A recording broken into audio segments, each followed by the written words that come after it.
Today is June 6th, and it is my 26th birthday. So 26 years ago, I was born. This is my beautiful mom. She's the one who birthed me, and I thought today we could talk about my birth story. So how it went, everything that happened. Just for context, I am baby number one for you. So my mom, she was a first-time mom. I'm the first of the family. I have a younger sister.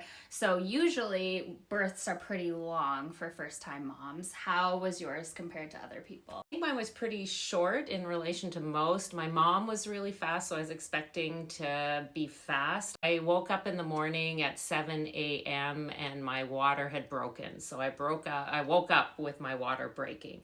Was it like a big gush of fluid like you see in the movies, or was it just like, did you think you peed your pants? No, I knew it was more than pee. Yeah. Like it was more for sure. But it wasn't like a wet the bed kind of thing, but I was definitely wet. Yeah. And it didn't stop, from that point forward. And I Kept started leaking. I started spotting, I think, with it. I mean, it was clear liquid, it was fine, but I was group B strep positive. Mm-hmm. So I was told that if my water broke, that I was to come in.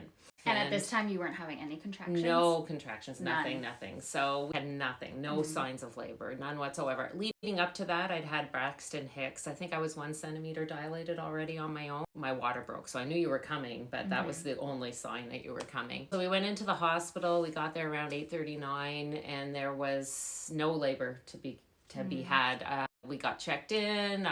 They said, you can walk around. So I walked up and down the halls and up and down the stairs and bored to tears, and nothing's happened. No labor in sight. So finally around 11 o'clock, they started talking about giving me the Pitocin, which they did. Labor got started around noon. I really had my plan. I wanted no interventions, as little interventions as possible, and I really didn't want the epidural. Did they have the monitors? Yeah, on I you? was completely monitored, but I still could kind of walk around. I was still able to walk around. So, And you didn't have a doula or anything? no right? doula, nothing. And I'd never even heard of a doula, actually. And all of a sudden, the labor really started to happen, and then I went to the bathroom. I was on the toilet, and all of a sudden... Number one or number two?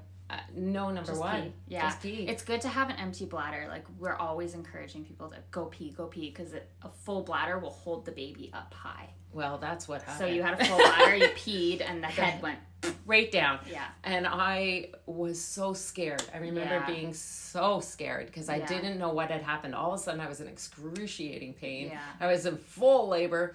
And so they checked me. It was about 2 o'clock. I remember actually going out to the room and begging Dad to go and get the nurse and tell them I wanted the epidural. Yeah. But I think really what it was early labor. I was having contractions and I was able to cope. And then all of a sudden the baby descended. So I dilated really quickly. Yeah. And then when I dilated really quickly, of course, I panicked and I didn't have anybody there to reassure me. Tell you this is normal. You've got this. Yeah, this is kind of where you are or whatever. So I just panicked. I was like, wow, this really hurts, really and I don't know how long this is going to go on for. Yeah. I was begging for an epidural. I said to Dad, go get the nurse, go find the nurse. And his side of things is he remembered me telling him I didn't want an epidural. So he ran. So he delayed it, right? He would go out into the hall and he would pretend to be there. Pretend to be asking for the nurse. He'd come back and he'd go, yeah, she's coming. But again, we never saw the nurse, so we don't know. So anyways, this is why it's hard as the pregnant woman to tell your support people, like, even if I ask for the epidural, do not get it. I don't love that advice because it's hard for the support person because they're like, they're telling me one thing, but they also told me earlier not to listen to them. So like, what do I do, right? Dad certainly was in trouble afterwards. Yeah, exactly. So they're in trouble if they listen or they're in trouble if they don't. So it's like, so eventually did he get you the epidural? Well, he got me the nurse. The nurse, okay. So the nurse came in. Yeah, so the nurse came in, checked me. And you were still on the toilet, or did you get Oh, off no, the I'd toilet? gotten off the toilet, and I was having a panic attack in the room. All by yourself. On the, I was never on the bed. I was always standing up because I had back labor too. So a lot of lower back pain, like super low back pain, like really, it was all my labor was in my back. Yeah. So I didn't want to sit or lie on my back or anything. I just wanted to stay up and keep moving. And know, it was starting to be out of control where I couldn't talk through them and all that stuff. I just really didn't understand the process. Labor. It wasn't early labor anymore. No. You were in the active phase where you really had to stop and breathe through every contraction. Yeah. And that was probably like a full 3 hours after, and I'd gone from but I'd really only started to feel labor around noon. So in 2 hours I dilated from 1 to 5. And then by 3:45 I got the epidural. They did get me the epidural. I got the epidural around, I don't know, not long after, somewhere between 2 and 3, not even. And then by 4:00 they checked me and I was fully dilated. So the epidural worked. Did you sleep? Did you take a nap or? No, I think I was still very anxious. You were still high. So they said, we're going to wait and have you labor descend. down. That's good. That's good.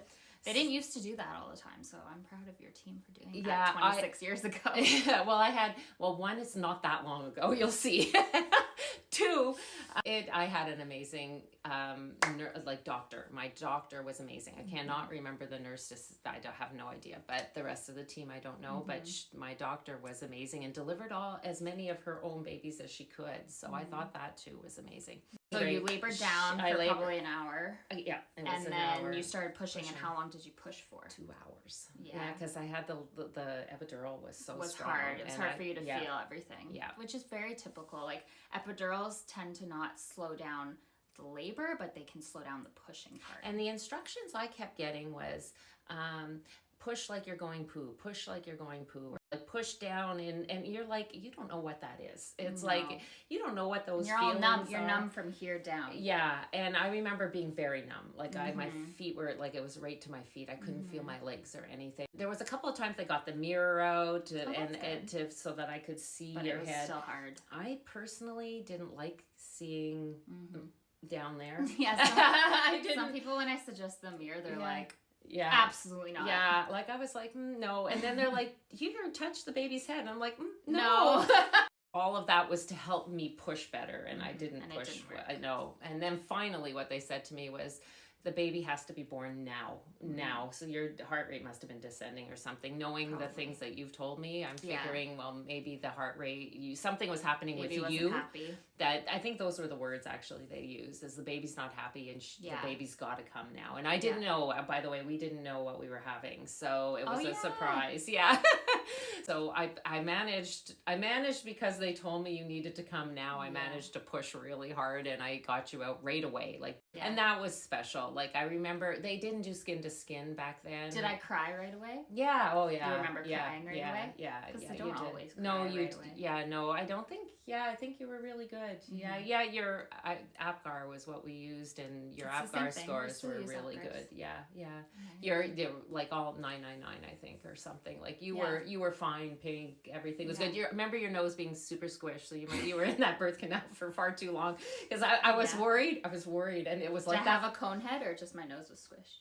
A little bit of a cone head, but it was more that your nose was so squished. And I remember thinking, oh my God, will her nose be like back? that forever?